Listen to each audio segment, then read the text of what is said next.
Hey, what's up, boo boo? What's up, boo boo? How you guys doing?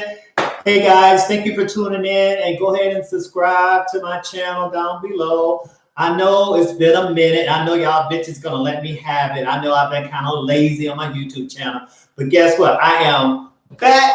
I'm back. I'm back. All right, so let's go ahead and get into the boo boo buzz about RuPaul Drag Race episode 8. And let me tell you, I was living for it. I was getting my best life because this time it was really, really good. I didn't, kind of go to sleep. Let's start out about with the mini challenge. So this time, RuPaul just kind of twisted things up a little bit. He did a new version of the reading challenge. It wasn't when the girls put on the glasses, honey, and they read you for filth and for dirt. She did it kind of like a little new way, new school. Well, the girls was in tag team. So the girls on tag team, there was Gigi, and then there was Jackie, and then there was Widow Von Du, and then there was Crystal Method, and then there was Miss Hottie in the Closet and Jan. So the girls in tag team, right? And so the girls had to go over and grab this box that RuPaul had all these little like gifts in. I don't remember the box shot, so I ain't going into all of that because that's not really necessary at the moment. But the main thing this thing is for me to tell you how the challenge goes, right? All right, so each girl would sit at the table, right, and they had already had their boxes in their hands. So it was Gigi Good and Jan. I'm sorry, Gigi Good and Jackie against. It was against Crystal Method and it was Miss Widow Von Du. Okay. So the girls come out, they was in quick drag, and so they come out and they pull out the box, right? So let's just say I am on one of the teams, and I grab this little gift out of the box, and the girls already know each other, and they've been on vacation. It's like, oh darling, oh, where did you get your facelift done? Because I tell you, I can't really tell that you got a facelift because it still looks the same. So that was kind of like a little bit of the shade they was throwing at the other team, and then vice versa, the girls had to do the same thing. All right, so enough of that, honey. Y'all don't need to know about that boring stuff, child. All right, so let's go on and get to the main challenge, right? So the girls' main challenge, Miss RuPaul always want to see these girls act, baby, because it's not all about how cute they look and how much they be fierce on the runway. RuPaul wanted to see these girls act, baby. And so all the girls had to do an infomercial, right? Yes. So we all already know, girl. Now, Miss Thing, y'all already know that Jan is the one who she's really, really hyper. Jan went in for her infomercial, and she was being simply Jan, except for she was already at 1,000. Already came out at 1,000. It was just a lot going on. She was just moving around too fast, and it was just a mess. Sorry, Jan, but I do love you, girl. You're a fierce queen. But let's go ahead and talk about Widow Von Du, her challenge.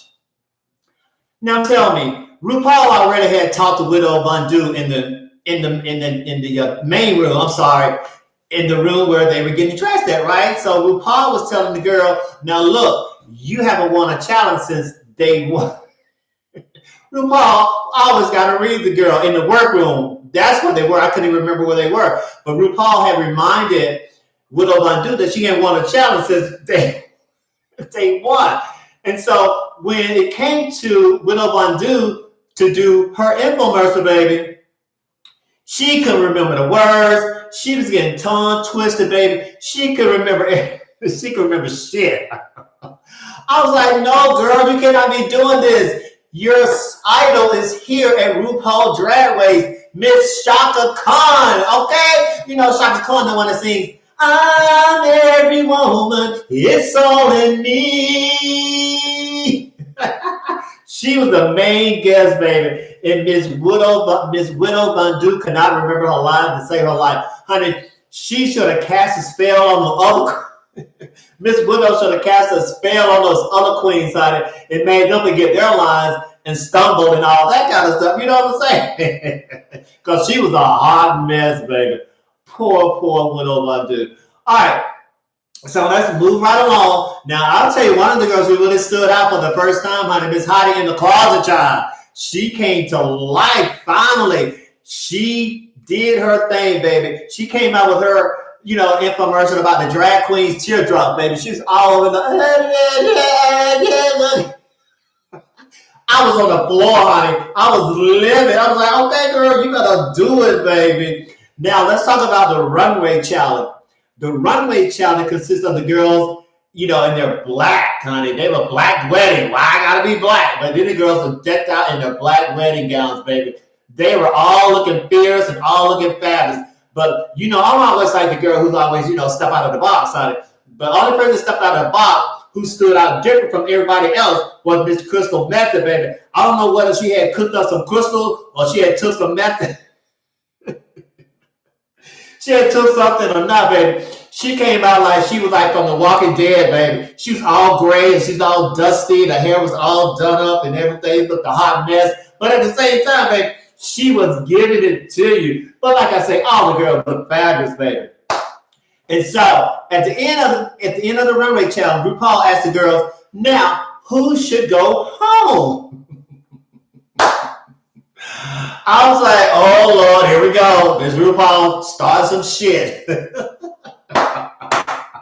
And she asked each girl down the line who should go home. And all the girls said Widow Von Du, baby, because Miss Widow Von Du did not cast a spell like she should have. Now, I don't know if it's true or not, but you guys have to go and fact check it or maybe watch it later on YouTube. All the girls said that Widow Von Du should go home. I believe that she said it too. I kind of think she did say herself. Baby, she could have said Jack Rabbit could go home and not say herself. She could have said any of those other bitches on the stage, honey, that could have went home. You know what I'm saying? So when it came down to the lip sync, baby, it was Miss Widow Von Du and Jan, baby. And they were singing to Miss Chaka Khan song, baby. Yes, child. Miss Widow Von Du. She's a Miss Chaka Khan #1 fan. Don't y'all forget that, okay? Even though she messed up on infomercial, baby. But let me tell you what she did on the runway, baby. I think she must have cast a spell, baby, because Miss Widow Von Du was embodying Miss Chaka Khan, baby. She was living through Miss Chaka Khan, baby. I don't know whether she put a spell on Chaka Khan, bitch, and made all that energy that Chaka Khan has to come to her, baby. She was living the word, baby. She was getting into the music, baby. She was feeling all of the dance, baby. I was word. And Miss Jan was running off. Miss Jan was running all on the stage, baby. She was doing cartwheels. She was doing flips. She was pulling everything out of the kitchen sink. Everything. And still, she was at 1,000. But, baby, she could not touch Miss Widow Von Du because Miss Widow Von Du had cast a spell on everybody, baby. They were all in Miss Widow Von Du, child. And then at the end of the lip sync, Miss RuPaul said, Jan, sashay away, baby. And Miss Jan did exactly what she did. She sashayed away, baby. But let me tell you something, honey. That was one of the best episodes in the lip sync category, honey. I loved it, baby, because I'm like, okay, now Miss Widow Von Du, but we'll see what happens next week when I come back with episode 9, honey, and tell you guys what happened. But guys, go ahead and subscribe, because it ain't nothing but a daytime party talk show. Subscribe to my YouTube channel. And this is Deja Vu. Remember, always be you and what? Be unique. Thanks for watching.